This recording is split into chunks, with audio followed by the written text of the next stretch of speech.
धर्म की वास्तविक परिभाषा समझें, मानव जीवन के सर्वोच्च धर्म के रहस्यों को उजागर करें एवं आधुनिक समय में भगवत प्राप्ति की ओर आगे बढ़ें।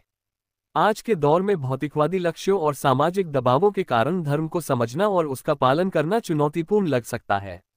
स्वामी मुकुंदानंद धर्म की परिभाषा स्पष्ट करते हैं और बताते हैं कि कैसे हमारे दैनिक जीवन को सही सिद्धांतों के साथ जोड़कर हम अपने जीवन की अराजकता और जटिलताओं के बीच भी शांति और जीवन के परम उद्देश्य का प्राप्त करने के लिए सशक्त हो सकते हैं। हाइलाइट्स। धर्म को प्रमुख रूप से दो श्रेणियों में विभाजित किया गया है: भौतिक सामाजिक धर्म और आध्यात्मिक धर्म।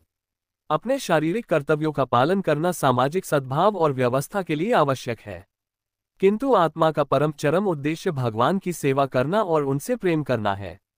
कर्म योग के सिद्धांत को जीवन में उतारकर हम अपने सामाजिक और आध्यात्मिक धर्म में संतुलन बनाए रख सकते हैं। जीव का परम चरम धर्म है भगवान की भक्ति करना। भगवान ने अपने अनेकों अवतारों में अपने अनगिनत नाम, रूप, लीलाएं, गुण, धाम और संतों को पृथ्वी पर शाश्वत निधि के रूप में छोड़ा।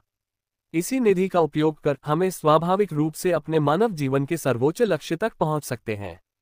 धर्म शब्द की विभिन्न संस्कृतियों में विविध व्याख्याएं एवं उनसे जुड़ी मान्यताएं हैं। प्रत्येक व्यक्ति जाने अनजाने में किसी न किसी रूप में धर्म का पालन करता है। कुछ लोग मानते हैं कि धर्म पूर्वजों से विरासत में मिलता है, अतः ये जन्म से निर्धारित होता है, जबकि अन्य लोग अपने कार्यों के आधार पर धर्म को परिभाषित करते हैं। ये मान्यताएं प्रायः मतभेद उत्पन्न करती हैं। कुछ लोग अपने धर्म को श्रेष्ठ बताते हुए ऐसा भ्रम फैलाते हैं कि अमुक धर्म का पालन करने से स्वर्ग मिलेगा, अन्यथा नारकीय दंड भोगने होंगे। ये गलत धारणाएं जनसाधारण में अराजकता और भय उत्पन्न करती हैं। समाज में फैली इन धारणाओं के चक्रव्यूह को समझने के लिए हमें पहले ये समझना होगा कि असली धर्म क्या है।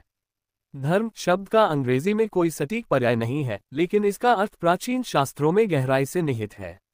श्रीमद्भागवतम धर्म की जटिलता के संदर्भ में अंतर्दृष्टि प्रदान करता है, जिसमें कहा गया है, धर्म तु साक्षात् भगवत प्रणीतम न वै विदुर ऋषयो नापि देवा न सिद्धमुख्या असुरा मनुष्या कुतश्च विधाधरचारणदय। श्रीमद्भागवतम 6.3.19। धार्मिक सिद्धांत भगवान द्वारा ही स्थापित किए जाते हैं। बड़े बड़े ऋषि मुनियों की बुद्धि कुंठित हो जाती है धर्म को समझने में, तो असुरों, मनुष्यों, विद्याधरों को क्या समझ आएगा। धर्म शब्द धे धातु से बनता है। धे धातु का अर्थ है धारण करने योग्य।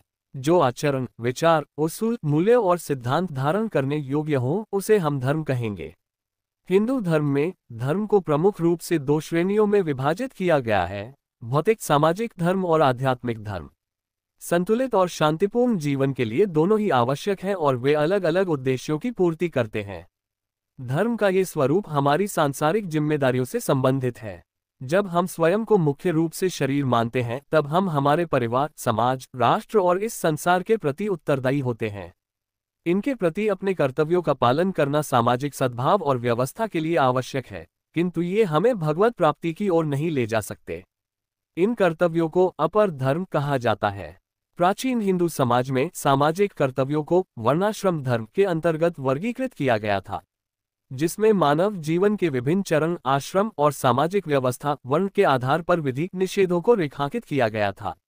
हालांकि इनमें से कुछ नियम आधुनिक काल में प्रासंगिक नहीं हैं, लेकिन वे हजारों साल पहले समाज को संगठित करने और मार्गदर्शन करने में महत्वपूर्ण थे।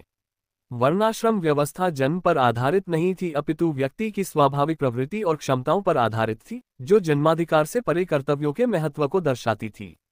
आध्यात्मिक धर्म सामाजिक धर्म के विपरीत, जब हम स्वयं को आत्मा मानते हैं, अपने निर्माता अर्थात भगवान के प्रति शाश्वत कर्तव्य का पालन करते हैं, तो उसे आध्यात्मिक धर्म कहा जाता है। इससे पर धर्म या सर्वोच्च धर्म भी कहा जाता है। इसका मूल आधार यह है कि आत्मा का परम चरम उद्देश्य भगवान की सेवा करना और उनसे प्रेम करना है। संत समाज और शास्त्र इस बात की पुष्टि करते हैं कि भगवान अनंत आनंद का स्रोत है और चूंकि हम उनके ही अंश हैं, इसलिए हमारा स्वाभाविक झुकाव इस दिव्य संबंध की खोज है। श्रीमद्भागवतम इस सिद्धांत को पुष्ट करता है। स वै पुंसा परो धर्मो यतो भक्तिर्दोक्षजे। श्रीमद्भागवतम 1.2.6।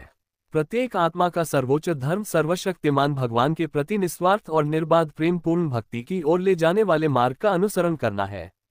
ये श्लोक वर्णित करता है कि धर्म का सर्वोच्च स्वरूप भगवान के प्रति भक्ति है तथा इसमें व्यक्तिगत स्वार्थ की अपेक्षा नहीं करनी चाहिए।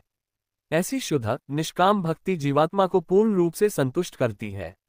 धर्म में भक्ति की भूमिका भक्ति आध्यात्मिक धर्म का सार है।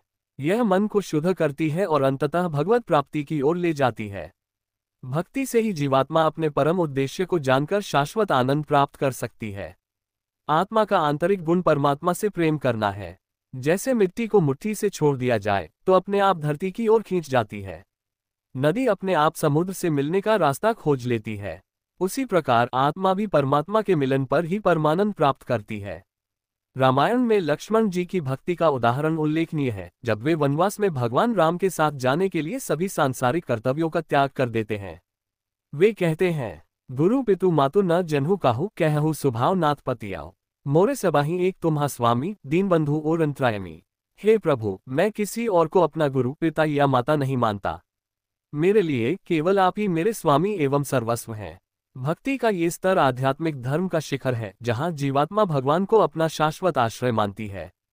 सामाजिक और आध्यात्मिक धर्म में संतुलन। आध्यात्मिक धर्म मानव जीवन का सर्वोच्च लक्ष्य है, परंतु ये सामाजिक कर्तव्यों के महत्व को नकारता नहीं है। भगवद गीता कर्म योग का मार्ग सिखाती है, जहां मनुष्य अपनी सामाजिक जिम्मेदारियों को पूरा करते हुए आध्यात्मिक रूप से स्वयं को परमात्मा से जोड़कर रखता है। श्री कृष्ण अर्जुन से कहते हैं, सर्वेषु कालेषु मामनुस्मर युध्य च, प्रति क्षण अपने कर्तव्यों का पालन करते हुए मेरा स्मरण करो। भगवद गीता श्लोक 8.7। कर्म योग मनुष्य को आसक्ति रहित होकर अपने सांसारिक कार्य करने के लिए और अपने कर्मों के फल को भगवान को समर्पित करने के लिए प्रोत्साहित करता है। इसलिए कर्म योग के अभ्यास से व्यक्ति धीरे धीरे अपने जीवन को परिपूर्णता की ओर ले जाता है और भगवान को प्राप्त करने के लिए अपनी चेतना को विकसित कर सकता है। धर्म और दिव्य कर्म। कभी कभी भगवान के अवतारों के कार्यों के बारे में जनसाधारण के मन में एक सामान्य प्रश्न उठता है, क्या भगवान के अवतार भी धर्म के नियमों के घेरे में आते हैं? समय समय पर भगवान धर्म की स्थापना के लिए अवतरित होते हैं। उनकी लीलाओं में हमें ऐसे कई उदाहरण मिलते हैं जहां उनके कार्य विरोधाभासी प्रतीत होते हैं। उदाहरण के लिए भगवान राम ने बाली को छिप के क्यों मारा, या भगवान कृष्ण ने अर्जुन को कर्ण के शस्त्रहीन होने पर मारने की सलाह क्यों दी। ये समझने के लिए हमें ये सिद्धांत समझना पड़ेगा कि जीवात्मा और परात्मा का धर्म पृथक है। जीवात्मा के लिए धर्म भगवान तक पहुंचने की एक सीढ़ी है, जबकि भगवान इन धर्मों से परे होते हैं, क्योंकि भगवान मायाधीन नहीं है, वे मायाधीश हैं। हम अर्थात जीवात्मा मायाधीन होने के कारण अपने सभी कार्यों में पूर्णता और आनंद को खोजते हैं, जबकि भगवान एवं महापुरुष हमसे भिन्न होते हैं। भगवान और भगवत प्राप्त संत स्वयं में पूर्ण होते हैं। चूंकि वे स्वयं में पूर्ण हैं और अन्यत्र आनंद की अपेक्षा नहीं करते, इसलिए उनके सभी कार्य मात्र दूसरों के लाभ के लिए होते हैं। उनके कार्य मानवीय समझ से परे होते हैं, परंतु उनका लक्ष्य केवल जीव कल्याण ही होता है। आत्मा का असली धर्म। जीव का असली धर्म भगवान की भक्ति है। प्रायः कहा जाता है कि भगवान धर्म की पुनर्स्थापना के लिए अलग अलग अवतार लेकर आते हैं। प्रत्येक अवतार में वे अनगिनत दिव्य लीलाएं करते हैं। रामलीला और कृष्ण लीला तो सभी जानते हैं और सभी को प्रिय है। इनके माध्यम से उन्होंने अपने नाम, रूप, लीलाएं, गुण, धाम और संतों को पृथ्वी पर शाश्वत निधि के रूप में छोड़ दिया है, जो करोड़ों जीवात्माओं की भक्ति का आधार बने हैं और आज भी बन रहे हैं।